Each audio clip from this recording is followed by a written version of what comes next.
Hello Fanatics, I'm Dylan Phillips and let's talk about Season 2 of Netflix's The Punisher.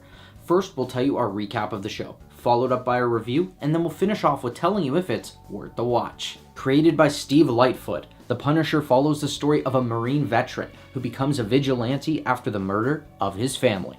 So, recap time. The main story of The Punisher Season 2 revolves around the continued vigilantism of Frank Castle, who must now protect a girl from being murdered.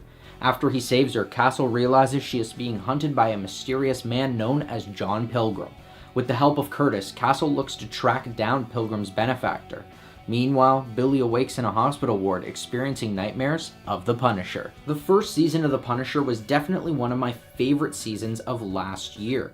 Not only did it have amazing action sequences that were rivaled by only the top tier of Hollywood action films, but it also had a marvelous central performance, some deep themes, and a really engaging storyline. While all these elements do return in its sophomore season, it definitely has a few that return as well that hinder the story from going forward. Russo and Madani were great characters for Castle's internal conflict of Season 1, but I felt like they were pushing the boundary by bringing them back for Season 2. Bringing them back felt awkward and split the stories of the season, creating an uneven pacing and tone throughout. While Madani was completely unnecessary, Russo's story did bring back some of the themes of the first season.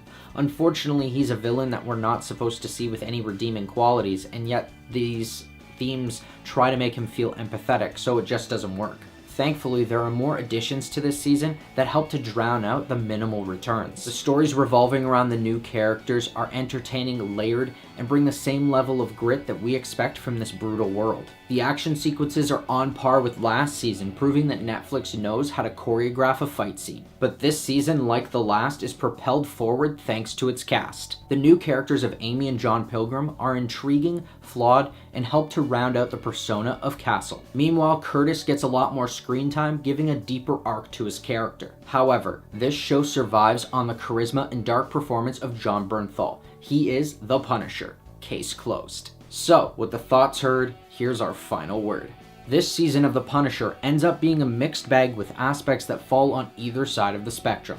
The storylines of last season feel drawn out and unnecessary, causing issues tonally and for the focus to become muddled. Thankfully, the new characters, lead performance, gritty action, and fresh storylines bring enough positives to make The Punisher's return a formidable one. From its magnificent action sequences to its charismatic cast of characters, this season of The Punisher might not hit the same highs as its predecessor, but still manages to make this series go out with a bang. So I'm gonna say, it's worth the watch. And that's our recap and review of Season 2 of The Punisher. If you've seen it, what did you think? Was it worth the watch?